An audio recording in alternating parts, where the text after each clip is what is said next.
Hi, this is Victoria Strombaum with Certere Properties, and I have the pleasure of being here today with Darren McClellan, who's Vice President of Back Bay Funding. And I asked Darren if he would meet with us so that we could have an opportunity to answer so many of the questions I'm receiving and get ahead of the game, so to speak, as we talk about refinancing, cash out refinancing, lines of credit, things that will put you ahead and make you feel more comfortable as we proceed forward.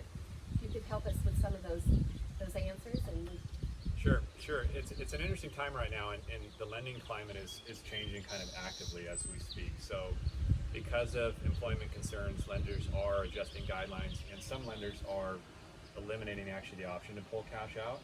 So I think the first step for most people is to look at if you need to build your cash reserves, this is an exceptional time to have money available. right. Sometimes the cash out option is the best option, but it may not always be the best option. A couple of things to consider. One is some lenders are allowing it and some are not. Some lenders are putting restrictions on how much cash out you can get. So we have a jumbo lender as an example that's limiting you to $250,000 cash out. Oh, okay. On the agency loans, the smaller loans, some of the pricing adjustments are not very good for the cash out loans. So even though you can get a cash out, the rate might be so high now that may not be attractive. For both those reasons, we also like the line of credit product. Okay, talk to us about that. Yeah, so the line of credit product, pretty much all your retail banks are going to offer it. We have a couple banks that we really like that offer a great line of credit. There's a couple really key benefits for the line of credit. One is it's very low cost to get. It's a very inexpensive product to get access to. That's number one. And number two is, the reason why we like it the most is you're only paying interest on the amount you borrow.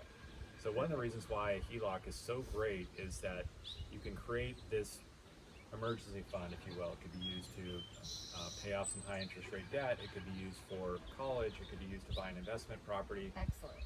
It is important to start the process early.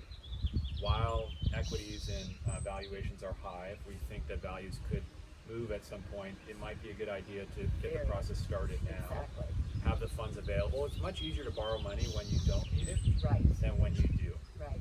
If you get yourself into kind of an uncomfortable situation, or you rack up credit cards, much harder to borrow.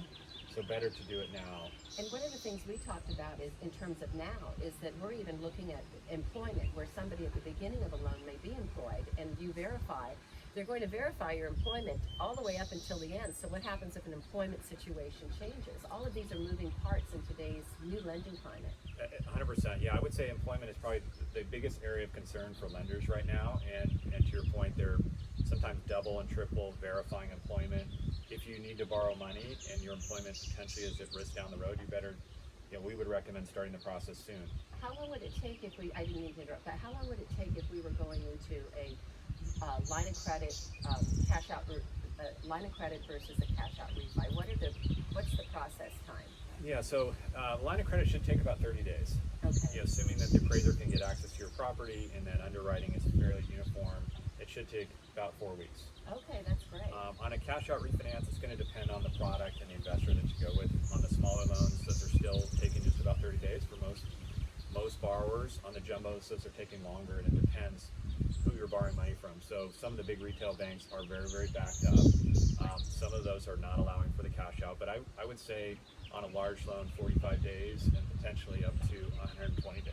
And in the reality of things, money is very inexpensive right now to borrow. I always laugh at the loan rates when I started in the business, not to date myself, were almost 18% fixed and up to 22 and 23% adjustable. So we're looking at rates on cash out refinance and lines of credit that are at about what now?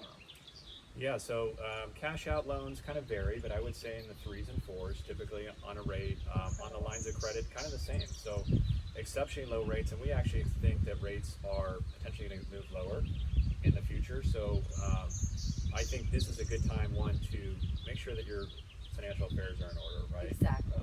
Take the opportunity to kind of assess your situation, take inventory, have access to capital, and then there's going to be an opportunity potentially to refinance it again down the road. Okay. So if you take a big line of credit out, maybe down the road you want to consolidate it, there may be an opportunity to do that as well. So think ahead. Think ahead as to what works for you, what works for your family, and don't delay so that you can make the best choices and be qualified for those choices. That's what I'm taking away from this. And Darren, thank you so much for sharing this. Thanks so much. Appreciate it.